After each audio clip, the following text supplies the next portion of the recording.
Selamat berjumpa kembali, sahabat peziarah dari debu ke api perutusan. Saya Romo Robertus Bambang Rudianto SJ. Marilah kita hening sejenak dengan cinta kasih, mendoakan dari dalam hati, semoga damai Tuhan Yesus beserta kita. Ke diri sendiri, ke ruangan atau rumah tempat kita berada, ke wilayah di luar ruangan atau rumah tempat kita berada, ke pulau, negara, benua tempat kita berada, ke bumi dan seluruh alam semesta. Sampaikan doa dengan terus mengatakan, semoga damai Tuhan Yesus beserta kita. Tarik nafas perlahan dan sadari, kita sedang berada di hadapan Allah yang hidup, Allah yang menopang seluruh kehidupan kita. Hari ini, Selasa Pekan Paskah ke-7, kita memasuki novena hari kelima dengan sabda Tuhan sebagai fondasi utama. Mari kita tidak datang hanya sebagai pendengar, melainkan sebagai orang-orang yang ingin sungguh mengenal Tuhan dan membiarkan diri dikenal oleh-Nya. Marilah kita awali dengan doa pembukaan. Allah Bapa, sumber segala hidup, bawalah kami pada pengenalan batin yang mendalam akan Dikau. Biarlah hidup kami tidak lagi hanya mengejar aktivitas profan, melainkan berakar pada relasi kasih denganmu. Amin. Doa pembukaan hari ini mengarahkan kita dengan sangat indah. Allah Bapa, sumber segala hidup, bawalah kami pada pengenalan batin yang mendalam akan Dikau. Itu bukan doa yang dangkal. Itu adalah kerinduan agar hidup kita tidak hanya sibuk, tidak hanya penuh aktivitas profan, tetapi berakar dalam relasi kasih dengan Tuhan. Dan Injil memberi kita inti yang sangat kuat. Inilah hidup yang kekal itu, yaitu bahwa mereka mengenal Engkau, satu-satunya Allah yang benar. Perhatikan, Yesus tidak berkata hidup kekal itu pertama-tama soal umur panjang, keberhasilan, atau kenyamanan. Hidup kekal adalah pengenalan akan Allah. Dalam bahasa Injil, mengenal bukan sekedar tahu di kepala, melainkan masuk dalam relasi, tinggal bersama, percaya, menyerahkan diri. Jadi hari ini, Yesus mengajak kita bergeser dari hidup yang hanya berputar pada agenda, menuju hidup yang berakar pada persekutuan dengan Bapa.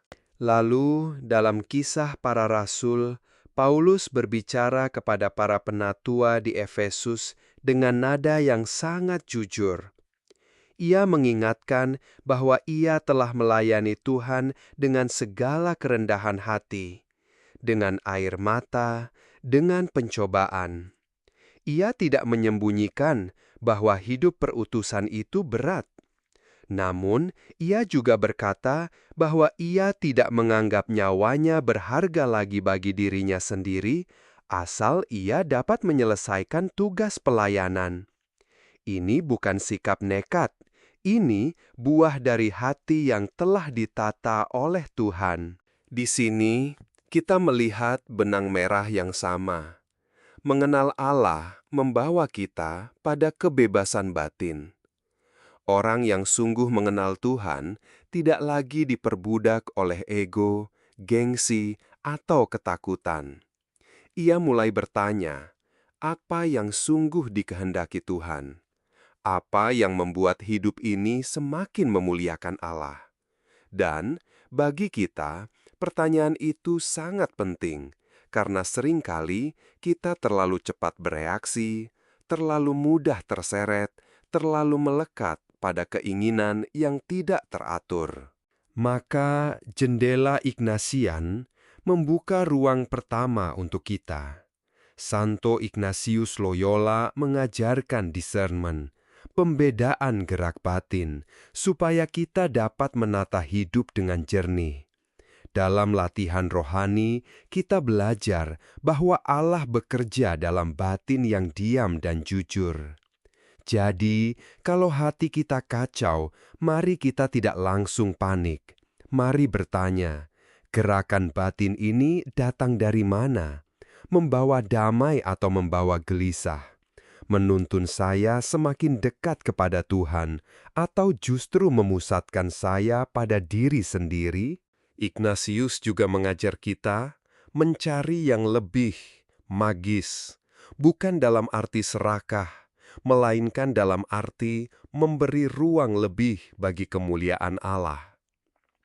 Jadi, dalam terang Injil hari ini kita bisa bertanya, apakah cara saya bekerja, memimpin keluarga, melayani, dan berdoa sungguh mengarah pada pengenalan akan Allah? Atau saya hanya sibuk mempertahankan citra diri? Pembedaan seperti ini sangat penting agar hidup kita tidak hanya aktif, tetapi sungguh terarah. Lalu, jendela Fransiskan menyapa kita dengan kelembutan yang sederhana. Santo Fransiskus Assisi melihat dunia sebagai saudara dan saudari. Ia mengingatkan kita bahwa relasi dengan Allah tidak pernah bisa dipisahkan dari relasi dengan sesama dan semesta. Jika kita mengenal Allah sebagai Bapa, maka semua ciptaan menjadi keluarga. Maka hidup kekal yang Yesus tawarkan juga mengubah cara kita memandang bumi, tubuh kita, air yang kita minum, makanan yang kita makan, dan orang-orang di sekitar kita. Paus Fransiskus dalam Laudato Si dan Fratelli Tutti mengajak kita melihat bumi sebagai rumah bersama. Itu berarti pertobatan kita bukan hanya di ruang doa, tetapi juga dalam kebiasaan sehari-hari. Cara kita memakai barang, membuang sampah, berbicara kepada orang lain, menghormati yang lemah, dan menolak budaya buang. Saudara-saudari, orang yang mengenal Allah tidak bisa hidup sembarangan terhadap ciptaan, sebab semua adalah anugerah. Damai tidak lahir dari dominasi, melainkan dari persaudaraan. Dan sekarang, jendela I Thirst membawa kita lebih dekat ke hati Yesus sendiri. Santa Teresa dari Kalkuta mendengarkan seruan Kristus yang haus di salib. Aku haus. Bukan hanya haus air, tetapi haus kasih, haus jiwa-jiwa, haus akan hati manusia yang mau menerimanya. Dahaga Yesus hari ini masih nyata dalam wajah orang miskin, kesepian, terluka, tidak dianggap, dan terbuang. Setiap kali kita mengunjungi, mendengar, memberi waktu, dan melayani yang paling kecil, kita sedang memuaskan dahaga Kristus. Di sini, kita belajar sesuatu yang sangat dalam. Pengenalan akan Allah selalu berbuah dalam kasih yang konkret. Kalau kita bilang kita mengenal Allah, tetapi tak peka pada yang menderita, ada yang belum selesai dalam iman kita. Maka, E-Thirst tidak hanya mengajak kita berbuat banyak, tetapi berbuat dengan cinta. Sebab satu sapaan yang tulus, satu kunjungan yang setia, satu pengampunan yang jujur bisa menjadi air bagi jiwa yang kering. Berikut adalah kisah inspiratif yang berjudul Bukan Sekadar Nama. Seorang penggemar berat seorang musisi tahu semua lirik lagu dan jadwal konsernya. Namun, suatu hari ia bertemu sang musisi secara pribadi di sebuah warung kopi. Mereka mengobrol tentang kegagalan dan harapan. Ternyata selama ini saya hanya tahu tentang dia, tapi sekarang saya mengenal dia, kata si penggemar. Mengenal Tuhan bukan soal hafal ayat, tapi soal duduk bersamanya di warung kopi batin kita sehari-hari. Mari kita bertanya, apakah hubungan dengan Tuhan masih sebatas penggemar yang tahu banyak data, atau sudah menjadi sahabat yang mengenal isi hatinya? Kisah itu mengajak kita bertanya dari 3 jendela. Dari jendela Ignasian, gerak batin apa yang paling sering menguasai saya akhir-akhir ini? Dari jendela Fransiskan, siapa atau apa yang selama ini saya perlakukan seperti bukan saudara? Dari jendela I Thirst, siapa yang sedang haus akan perhatian, penghiburan, dan kasih saya hari ini? Kalau kita mendalamkan semuanya, maka Injil hari ini seperti membuka pintu ke pusat hidup rohani. Mengenal Allah berarti tinggal di dalam kasih-Nya. Dari sana lahirlah penataan batin, kesederhanaan relasi, dan pelayanan yang peka. Ignatius menuntun kita untuk memilih yang membawa kita kepada Allah, mengajarkan kita untuk menemukan Allah dalam segala hal, finding God in all things. Melalui meditasi, budi menjadi pintu masuk ke hati agar kita melihat wajah sejati Allah. Fransiskus menuntun kita untuk hidup sebagai saudara bagi semua makhluk. Yesus mengangkat kembali iman bahwa Allah adalah Bapa bagi semua makhluk. Pandanglah burung-burung di langit sebagai tanda kepeduliannya yang nyata. Ibu Teresa dari Kalkuta menuntun kita untuk menjawab dahaga Yesus dalam wajah yang menderita. "Aku haus akan cintamu," kata Yesus. Bagi Ibu Teresa, mengenal Yesus berarti mendengarkan Dia memanggil namamu di dalam hening. Saudara-saudari, apa langkah konkret hari ini? Pertama, luangkan 5-10 menit hening untuk memeriksa batin. Apa yang paling menguasai hati saya saat ini? Kedua, lakukan satu tindakan sederhana yang merawat ciptaan atau persaudaraan. Hemat air, kurangi pemborosan, meminta maaf, atau menyapa seseorang yang selama ini terabaikan. Ketiga, pilih satu orang yang paling membutuhkan perhatian, lalu layani dia dengan kasih yang nyata, meski kecil. Mari saya tutup dengan doa penyerahan.